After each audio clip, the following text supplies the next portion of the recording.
शहजादा मसरूर की बेगम मखमूर। शहजादा मसरूर की शादी मल्लिका मखमूर से हुई और दोनों आराम से ज़िंदगी बसर करने लगे। मसरूर ढोर चराता, खेत जोतता, मखमूर खाना पकाती और चरखा चलाती। दोनों तालाब के किनारे बैठे हुए मछलियों का तैरना देखते, लहरों से खेलते, बगीचे में जाकर चिड़ियों के चहचहे सुनते और फूलों के हार बनाते। ना कोई फिक्र थी, ना कोई चिंता थी, लेकिन बहुत दिन ना गुजरने पाए थे। उनके जीवन में एक परिवर्तन आया। दरबार के सदस्यों में बुलह बस खां नाम का एक फसादी आदमी था। शाह मसरूर ने उसे नज़रबंद कर रखा था। वह धीरे धीरे मल्लिका मखमूर के मिजाज में इतना दाखिल हो गया कि मल्लिका उसके मशवरे के बगैर कोई काम ना करती। उसने मल्लिका के लिए एक हवाई जहाज़ बनाया जो महज इशारे से चलता था। 1 सेकंड में हजारों मील रोज जाता और देखते देखते ऊपर की दुनिया की खबर लाता। मल्लिका उस जहाज़ पर बैठकर यूरोप और अमेरिका की सैर करती। बुलह बस उससे कहता, साम्राज्य को फैलाना बादशाहों का पहला कर्तव्य है। इस लंबी चौड़ी दुनिया पर कब्जा कीजिए, व्यापार के साधन बढ़ाइए, छिपी हुई दौलत निकालिए, फौजें खड़ी कीजिए, उनके लिए अस्त्र शस्त्र जुटाइए। दुनिया हौसलामंदों के लिए है, उन्हीं के कारनामे, उन्हीं की जीतें की याद की जाती है। मल्लिका उसकी बातों को खूब कान लगाकर सुनती। उसके दिल में हौसले का जोश उमड़ने लगता। यहाँ तक कि अपना सरल संतोषी जीवन उसे रूखा फीका मालूम होने लगा। मगर शाह मसरूर संतोष का पुतला था। उसकी जिंदगी के वह मुबारक लम्हे होते थे जब वह एकांत के कुंज में चुपचाप बैठकर जीवन और उसके कारणों पर विचार करता और उसकी विराटता और आश्चर्यों को देखकर श्रद्धा के भाव से चीख उठता, आह, मेरी हस्ती कितनी नाचीज है। उसे मल्लिका के मंसूबों और हौसलों से जरा भी दिलचस्पी ना थी। नतीजा यह हुआ कि आपस के प्यार और सच्चाई की जगह संदेह पैदा हो गए। दरबारियों में गिरोह बनने लगे। जीवन का संतोष विदा हो गया। मसरूर को इन सब परेशानियों के लिए, जो उसकी सभ्यता के रास्ते में बाधक होती थी, धीरज न था। वह एक दिन उठा और सल्तनत मल्लिका के सुपुर्द करके एक पहाड़ी इलाके में जा छिपा। सारा दरबार नई उमंगों से मतवाला हो रहा था। किसी ने बादशाह को रोकने की कोशिश ना की। महीनों वर्षों हो गए, किसी को उनकी खबर ना मिली। मल्लिका मखमूर ने एक बड़ी फौज खड़ी की और बुलह बस खां को चढ़ाइयों पर रवाना किया। उसने इलाके पर इलाके और मुल्क पर मुल्क जीतने शुरू किए। सोने, चांदी और हीरे जवाहरात के अंबार हवाई जहाज़ों पर लादकर राजधानी को आने लगे। लेकिन आश्चर्य की बात यह थी कि इन रोज व रोज बढ़ती हुई तरक्कियों से मुल्क के अंदरूनी मामलों में उपद्रव खड़े होने लगे। वह सूबे जो अब हुक्म के ताबेदार थे, बगावत के झंडे करने लगे। कर्ण सिंह बुंदेला एक फौज लेकर चढ़ गया, मगर अजब फौज थी। ना कोई हरबे हथियार, ना तोपें, ना सिपाही के हाथों में बंदूक, ना तीर तुपुक के बजाय बरबर तंबूरे और सारंगियां, बेले, सितार और ताउस थे। तोपों की धन गरज, सदाओं के तले तबले और मृदंग की कुमक थी। बम गोलों की जगह जल तरंग, आर्गन और आर्केस्ट्रा था। मल्लिका मखमूर ने समझा, आन की आन में इस फौज को तितर बितर करती हूँ। लेकिन ज्यों ही उसकी फौज कर्ण सिंह के मुकाबले में रवाना हुई, वो लुभावने, आत्मा को शांति पहुँचाने वाले स्वरों की बाढ़ आई। मीठे और सुहाने गानों की वह बौछार हुई कि मल्लिका की सेना आत्मविस्मृत होकर मूर्ति की तरह गिर पड़ी। एक क्षण में सिपाहियों की आंखें नशे में डूबने लगीं और वह हथेलियां बजा बजा कर नाचने लगे, सिर हिला हिला कर उछलने लगे। फिर सबके सब बेजान लाश की ताह पर गिर पड़े। और सिर्फ सिपाही ही नहीं, राजधानी में भी जिसके कानों में यह आवाज़ें गईं, वह बेहोश हो गया। सारे शहर में कोई जिंदा आदमी नजर न आता था। ऐसा मालूम होता था कि पत्थर की मूर्तों का तिलस्म है।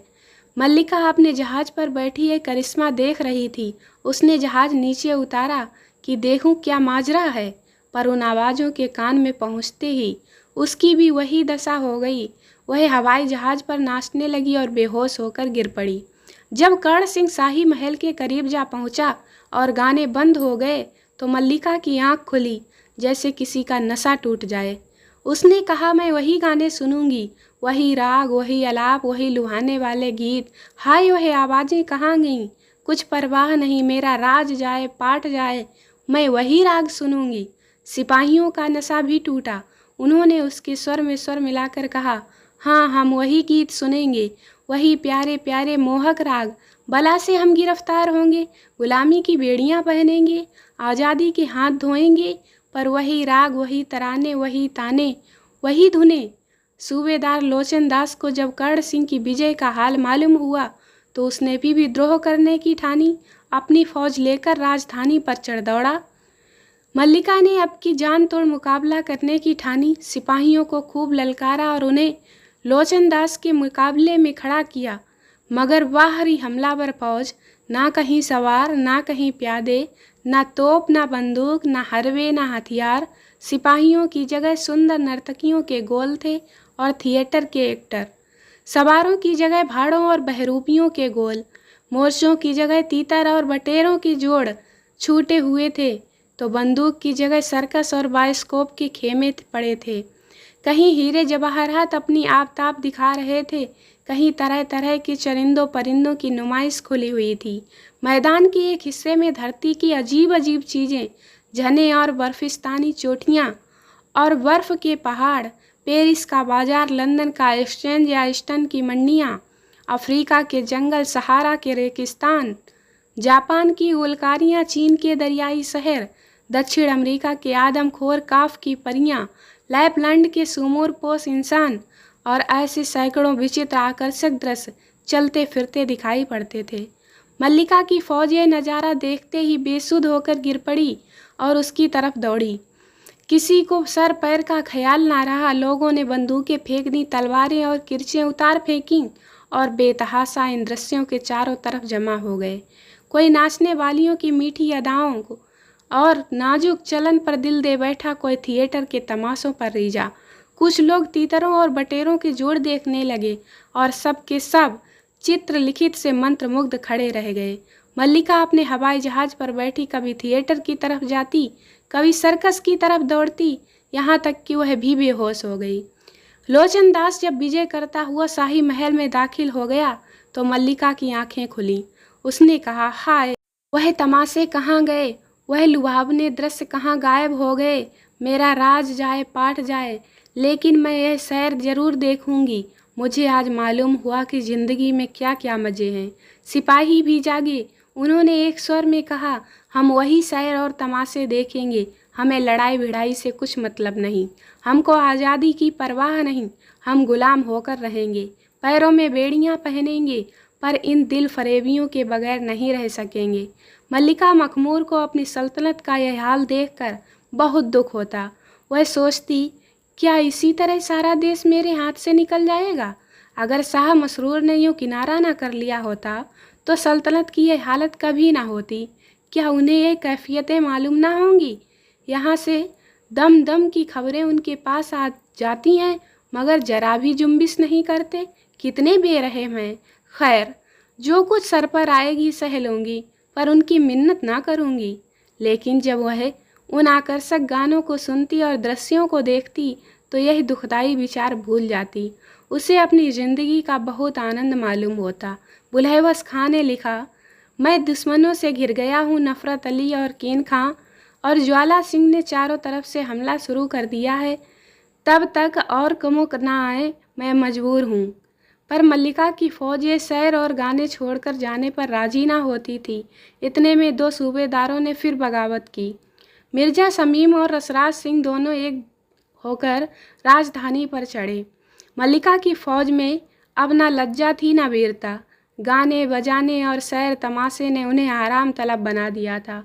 बड़ी बड़ी मुश्किलों से सज सजाकर मैदान में निकले। दुश्मन की फौज इंतजार करती खड़ी थी, लेकिन ना किसी के पास तलवार थी ना बंदूक। सिपाहियों के हाथों में फूलों के गुलदस्ते थे, किसी के हाथ में इत्तर की शीशियाँ, किसी के हाथ में गुलाब के फव्वारे, कहीं लवेंडर की बोतलें, कहीं मुस्क वगैरह की बहार। सारा मैदान अत्तार की दुकान बना हुआ था। दूसरी तरफ रसराज की सेना थी। उन सिपाहियों के हाथों में सोने के तख्त थे, जरा बफ्त के खनपेशों से ढके हुए, किसी में बर्फी और मलाई थी, किसी में कौरमे और कबाब, किसी में खुबानी और अंगूर। कहीं कश्मीर की नेमतें सजी हुई थीं, कहीं इटली की चटनियों की बहार थी और कहीं पुर्तगाल और फ्रांस की शराबें शीशियाँ महक रही थीं। मल्लिका की फौज ये संजीवनी सुगंध सूंघते ही मतवाली हो गई। लोगों ने हथियार फेंक दिए और इन स्वादिष्ट पदार्थों की ओर दौड़े। कोई हलवे पर गिरा और कोई मलाई पर टूटा, किसी ने कौरमे और कबाब पर हाथ बढ़ाए, कोई खुबानी और अंगूर चखने लगा, कोई कश्मीरी मुरब्बों पर लपका। सारी फौज भिखमंगों की तरह हाथ फैलाए यह नेमतें मांगती थी और बेहद चाव से खाती थी। एक एक कौर के लिए, एक चमचा फिरनी के लिए, शराब की एक प्याली के लिए खुशामदें करते थे, नाके रगड़ते थे, सिजदे करते थे, यहाँ तक कि सारी फौज पर एक नशा छा गया। वेदम होकर गिर पड़ी मल्लिका भी इटली के मुरब्बों के सामने दामन फैला फैला कर मिन्नतें करती और कहती कि सिर्फ एक लुकमा और एक प्याला दो और मेरा राज लो, पाट लो, मेरा सब कुछ ले लो, लेकिन मुझे जी भरकर खा पी लेने दो। यहाँ तक कि वह भी बेहोश होकर गिर पड़ी। मल्लिका की हालत बेहद दर्दनाक थी। उसकी सल्तनत का एक छोटा सा हिस्सा दुश्मनों के हाथ से बचा था। उसे एक दम के लिए भी इस गुलामी से निजात ना मिलती कि कर्ण सिंह ने दरबार में हाजिर होती, कभी मिर्जा समीम की खुशामद करती, इसके बगैर उसे चैन ना आता। हाँ, जब कभी वह मुसाहिबी और जिल्लत से उसकी तबीयत थक जाती तो वह अकेले बैठकर घंटों रोती और चाहती कि जाकर शाह मसरूर को मना लाऊं। उसे यकीन था कि उनके आते ही वागी काफूर हो जाएंगे, पर एक ही क्षण में उसकी तबीयत बदल जाती। उसे अब किसी हालत पर चैन आता था। अभी तक बुलहबस खां स्वामी भक्त में फ़र्क न आया था, लेकिन जब उसने सल्तनत की यह कमजोरी देखी तो वह भी बगावत कर बैठा। उसकी आजमाई हुई फौज के मुकाबले में मल्लिका की फौज की क्या करती। पहले ही हमले में कदम उखड़ गए। मल्लिका खुद गिरफ्तार हो गई। बुलहबस खां ने उसे तिलस्माती कैद खाने में बंद कर दिया। सेवक बे स्वामी बन बैठा। यह कैद खाना इतना लंबा चौड़ा था कि कैदी कितना ही भागने की कोशिश करे, उसकी चार दीवारी से बाहर नहीं निकल सकता था। वहाँ संतरी और पहरेदार ना थे, लेकिन वहाँ की हवा में एक खिंचाव था। मल्लिका के पैरों में ना बेड़ियाँ थीं, ना हाथों में हथकड़ियाँ थीं, लेकिन शरीर का अंग प्रत्यंग तारों से बंधा हुआ था। वह अपनी इच्छा से हिल भी ना सकती थी। वह अब दिन के दिन बैठी हुई जमीन पर मिट्टी के घरौंदे बनाया करती और समझती कि यह महल है। तरह तरह के स्वांग भरती और समझती दुनिया मुझे देखकर लट्टू हो जाती है। पत्थर टुकड़ों से अपना शरीर गूंथ लेती और समझती कि अब हूरें भी मेरे सामने मात हैं। वह दरख्तों से पूछती, मैं कितनी खूबसूरत हूँ। शाखों पर बैठी चिड़ियों से पूछती, हीरे जवाहरात का ऐसा गुलबंद तुमने देखा है। मिट्टी की ठीकरों का अंबार लगाती और आसमान से पूछती, इतनी दौलत तुमने देखी है।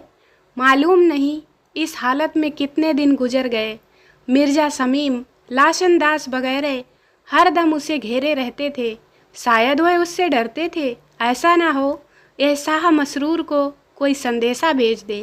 कैद में भी उस पर भरोसा ना था। यहाँ तक कि मल्लिका की तबीयत इस कैद से बेजार हो गई। वह निकल भागने की तदबीरें सोचने लगी। इसी हालत में एक दिन मल्लिका बैठी सोच रही थी, मैं क्या हो गई। जो मेरे इशारों के गुलाम थे वह अब मेरे मालिक हैं।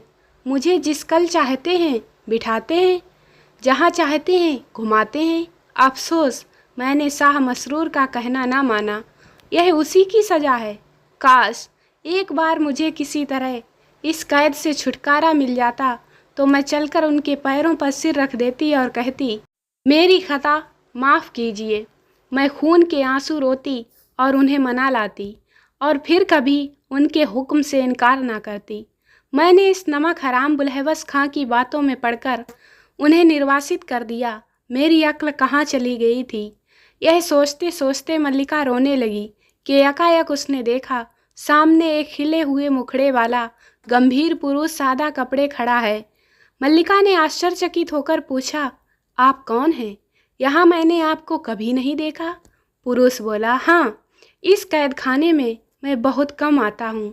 मेरा काम है कि जब कैदियों की तबीयत यहाँ से बेजार हो तो उन्हें यहाँ से निकलने में मदद करूँ। मल्लिका, आपका नाम? पुरुष: संतोष सिंह। मल्लिका, आप मुझे इस कैद से छुटकारा दिला सकते हैं? संतोष: हाँ, मेरा तो काम ही यही है, लेकिन मेरी हिदायतों पर चलना पड़ेगा। मल्लिका, मैं आपके हुक्म से जौ भर भी इधर से उधर ना करूँगी। खुदा के लिए मुझे यहाँ से जल्द ले चलिए। मैं मरते दम तक आपकी शुक्रगुजार रहूँगी। संतोष: आप कहाँ चलना चाहती हैं? मल्लिका, मैं शाह मसरूर के पास जाना चाहती हूँ। आपको मालूम है वह आजकल कहाँ है? संतोष: हाँ, मालूम है, मैं उनका नौकर हूँ। उन्हीं की तरफ से मैं इस काम पर तैनात हूँ। मल्लिका: तो खुदा के वास्ते मुझे जल्द ले चलिए। मुझे अब यहाँ एक घड़ी रहना जी भर भारी हो रहा है। संतोष: अच्छा, तो यह रेशमी कपड़े और जवाहरात और सोने के जेवर उतार फेंक दो। बुलहवस ने इन्हीं जंजीरों से तुम्हें जकड़ दिया है। मोटे से मोटा कपड़ा जो मिल सके पहन लो। इन मिट्टी के घरौंदों को गिरा दो। इत्र और गुलाब की शीशियाँ, साबुन की बट्टियाँ और यह पाउडर के डब्बे सब फेंक दो। मल्लिका ने शीशियों और पाउडर के तड़ाक तड़ाक पटक दिए। सोने के जेवरों को उतार कर फेंक दिया कि इतने में बुलहवस खां धाड़े मारकर रोता हुआ आकर खड़ा हुआ और हाथ बांध कर कहने लगा, दोनों जहानों की मल्लिका, मैं आपका नाचीज गुलाम हूँ। आप मुझसे नाराज हैं। मल्लिका ने बदला लेने के अपने जोश में मिट्टी के घरौंदों को पैरों से ठुकरा दिया। ठीकरों के अंबार को ठोकरें मार कर बिखेर दिया। बुलहवस के शरीर का एक एक अंग कट कट कर गिरने लगा। वह बेदम होकर जमीन पर गिर पड़ा और दम के दम में जहन्नुम रसीद हुआ। संतोष सिंह ने मल्लिका से कहा, देखा तुमने इस दुश्मन को? तुम कितना डरावना समझती थीं। आन की आन में खाक मिल गया। मल्लिका: काश मुझे यह हुकूमत मालूम होती तो मैं कभी की आज़ाद हो जाती, लेकिन अभी और भी तो दुश्मन हैं। संतोष: उनको मारना इससे भी आसान है। चलो कर्ण सिंह के पास। ज्यों ही वह अपना सुर अलापने लगी और मीठी मीठी बातें करने लगे, कानों पर हाथ रख लो, देखो अदृश्य के पर्दे से फिर चीज सामने आती है। मल्लिका कर्ण सिंह के दरबार में पहुंची। देखते ही चारों तरफ से धुपद और तिल्लौर के बार होने लगे, पियानो बजने लगे। मल्लिका ने दोनों कान बंद कर लिए। कर्ण सिंह के दरबार में आग का शोला उठने लगा। सारे दरबारी जलने लगे। कर्ण सिंह दौड़ा हुआ आया और बड़े विनय पूर्वक मल्लिका के पैरों पर गिरकर बोला, हुजूर, अपने इस हमेशा के गुलाम पर रहम करें। कानों पर से हाथ हटाकर, वर्रा इस गरीब की जान पे आ जाएगी। अब कभी हुजूर की शान में यह गुस्ताखी ना होगी। मल्लिका ने कहा, अच्छा, जा, तेरी जान बख्शी।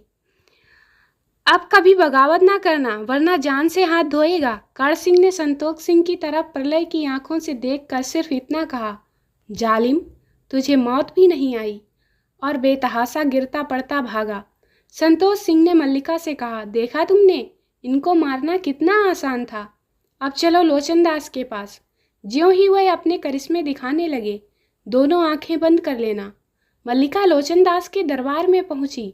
उसे देखते ही लोचन ने अपनी शक्ति का प्रदर्शन करना शुरू किया। ड्रामे होने लगे, नर्तकों ने थिरकना शुरू किया, लालो जमुर्रद की कश्तियां सामने आने लगीं। लेकिन मल्लिका ने दोनों आंखें बंद कर लीं। आन की आन में वह ड्रामे और सर्कस और नाचने वालों के गिरोह खाक में मिल गए। लोचन दास के चेहरे पर हवाइयाँ उड़ने लगीं। निराशापूर्ण धैर्य के साथ चिल्ला चिल्ला कर कहने लगा, यह तमाशा देखो, यह तमाशा देखो, यह पेरिस के कहवे खाने, यह मिस एलिन का नाच है। देखो अंग्रेज रईस उस पर कितनी उदारता से सोने और हीरे जवाहरात निछावर कर रहे हैं। जिसने यह सैर तमाशे ना देखे उसकी जिंदगी मौत से बदतर। लेकिन मल्लिका ने आंखें ना खोली। तब लोचन दास बदहवास और घबराया हुआ वेद के तरख्त की तरफ भागता हुआ मल्लिका के सामने आ खड़ा हुआ और हाथ जोड़कर बोला, हुजूर, आंखें खोलें, अपने इस गुलाम पर रहम करें, नहीं तो मेरी जान पर बनाएगी। गुलाम की गुस्ताखियां माफ़ फरमाएं, अब यह बेअदबी ना होगी। मल्लिका ने कहा, अच्छा, जा, तेरी जान बख्शी की, लेकिन खबरदार अब सर ना उठाना, नहीं तो जहन्नुम रसीद कर दूंगी। लोचनदास ये सुनते ही गिरता पड़ता जान लेकर भागा, पीछे फिरकर भी न देखा। संतोष सिंह ने मल्लिका से कहा, आप चलो मिर्जा समीम और रसराज के पास, वहाँ एक हाथ से नाक बंद कर लेना और दूसरे हाथ से खानों के तख्त को जमीन पर गिरा देना। मल्लिका रसराज और समीम के दरबार में पहुंची। उन्होंने जो संतोष को मल्लिका के साथ देखा तो होश उड़ गए। मिर्जा समीम ने कस्तूरी और केसर की लपटें उड़ाना शुरू की। रसराज स्वादिष्ट खानों की तख्त सजाकर मल्लिका के सामने लाने लगा और उनकी तारीफ करने लगा। यह पुर्तगाल की 3 आंच दी हुई शराब है, इसे पिए तो बुढ़ा भी जवान हो जाए। यह फ्रांस का शैंपेन है, इसे पिए तो मुर्दा जिंदा हो जाए। यह मथुरा के पेड़े हैं, उन्हें खाए तो स्वर्ग की नेमतों को भूल जाए। लेकिन मल्लिका ने एक हाथ से नाक बंद कर ली और दूसरे हाथ से उन तख्तों को जमीन पर गिरा दिया और बोतलों को ठोकरें मार मार कर चूर कर दिया। ज्यों ज्यों उसकी ठोकरें पड़ती थीं, दरबार के दरबारी चीख चीख कर भागते थे। आखिर मिर्जा समीम और रसराज दोनों परेशान और बेहाल, सर से खून जारी, अंग अंग टूटा हुआ, आकर मल्लिका के सामने खड़े हो गए और गिड़गिड़ाकर बोले, हुजूर, गुलामों पर रहम करें। हुजूर की शान में जो गुस्ताखियाँ हुईं उन्हें माफ़ करें, अब फिर ऐसी बेअदबी ना होगी। मल्लिका ने कहा, रसराज को मैं जान से मारना चाहती हूँ, इसके कारण मुझे जलील होना पड़ा, लेकिन संतोष सिंह ने मना किया है। नहीं, इसे जान से ना मारिए, इस तरह का सेवक मिलना कठिन है। यह आपके सब सूबेदार अपने काम में एकता है, सिर्फ इन्हें काबू में रखने की ज़रूरत है।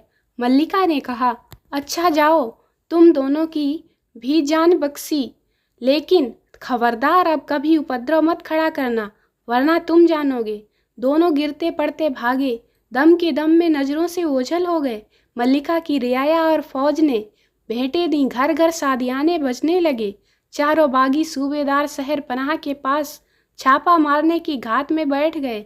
लेकिन संतोष सिंह ने जब रियाया और फौज को मस्जिद में शुक्रिया की नमाज अदा करने के लिए ले गया तो बागियों को कोई उम्मीद ना रही, वह निराश होकर चले गए।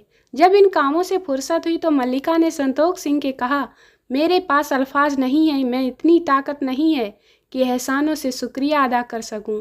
आपने मुझे गुलामी ताकत से छुटकारा दिया, मैं आखिरी दम तक आपका यश गाऊंगी।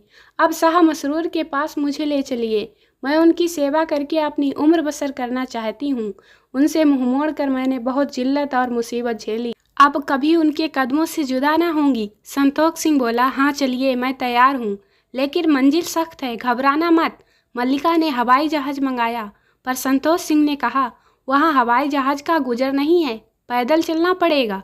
मल्लिका ने मजबूर होकर हवाई जहाज़ वापस कर दिया और अकेले अपने स्वामी को मनाने चली। वह दिन भर भूखी प्यासी पैदल चलती रही। आंखों के सामने अंधेरा छाने लगा, प्यास से गले में कांटे पड़ने लगे, कांटों से पैर छलनी हो गए। उसने अपने मार्गदर्शक से पूछा, अभी कितनी दूर है? संतोष बोला, अभी बहुत दूर है, चुपचाप चली जाओ, यहाँ बातें करने से मंजिल खोटी हो जाती है। रात हुई, आसमान पर बादल छा गए, सामने एक नदी पड़ी, किश्ती का पता न था। मल्लिका ने पूछा, किश्ती कहाँ है? संतोष ने कहा, नदी में चलना पड़ेगा। यहाँ किश्ती कहाँ है? मल्लिका को डर मालूम हुआ, लेकिन वह जान पर खेलकर दरिया में चल पड़ी। मालूम हुआ कि सिर्फ आँख का धोखा था, वह रेतीली जमीन थी। सारी रात संतोष सिंह ने एक क्षण के लिए भी दम ना लिया। जब भोर का तारा निकल आया तो मल्लिका ने रोकर कहा, अभी कितनी दूर है? मैं तो मरी जाती हूँ। संतोष सिंह ने जवाब दिया, चुपचाप चली आओ। मल्लिका ने हिम्मत करके फिर कदम बढ़ाए। उसने पक्का इरादा कर लिया था कि रास्ते में मर ही क्यों ना जाऊं, पर नाकाम ना लौटूंगी। उस कैद से बचने के लिए वह कड़ी मुसीबतें झेलने को तैयार थी। सूरज निकला, सामने एक पहाड़ नजर आया जिसकी चोटियां आसमान में घुसी हुई थीं। संतोष सिंह ने पूछा, इसी पहाड़ी की सबसे ऊंची चोटी पर शाह मसरूर मिलेंगे, चढ़ सकोगी? मल्लिका ने धीरज से कहा, हाँ, चढ़ने की कोशिश करूंगी। बादशाह से भेंट होने की उम्मीद में उसने बेजान पैरों में पर लगा दिए। वह तेजी से कदम उठाकर पहाड़ों पर चढ़ने लगी। पहाड़ के बीचों बीच आते आते वह थककर बैठ गई। उसे गस आ गया, मालूम हुआ कि दम निकल रहा है। उसने निराश आंखों से अपने मित्र को देखा। संतोष सिंह ने कहा, एक दफ़ा और हिम्मत करो, दिल में खुदा की याद करो। मल्लिका ने खुदा की याद की। उसकी आंखें खुल गईं। वह फुर्ती से उठी और एक ही हल्ले में चोटी पर जा पहुंची। उसने एक ठंडी सांस ली। वहां शुद्ध हवा में सांस लेते ही मल्लिका के शरीर में आई एक नई ताजगी का अनुभव हुआ। उसका चेहरा दमकने लगा। ऐसा मालूम होने लगा कि मैं चाहूँ तो हवा में उड़ सकती हूँ। उसने खुश होकर संतोष सिंह की तरफ देखा और आश्चर्य के सागर में डूब गई। शरीर वही था पर चेहरा शाह मसरूर का था। मल्लिका ने फिर उसकी तरफ अचरज से आंखों से देखा। संतोष सिंह के शरीर पर एक बादल का पर्दा हट गया और मल्लिका को वहाँ शाह मसरूर बड़े नजर आए। वही हल्का नीला कुर्ता, वही गेरुए रंग की तरह। उनके मुखमंडल से तेज की कांति बरस रही थी। माथा तारों की तरह चमक रहा था। मल्लिका उनके पैरों पर गिर पड़ी। शाह मसरूर ने उसे सीने से लगा लिया। वीडियो को लाइक करें, शेयर करें, चैनल को सब्सक्राइब जरूर करें। मिलते हैं अगले वीडियो में, तब तक के लिए बाय बाय।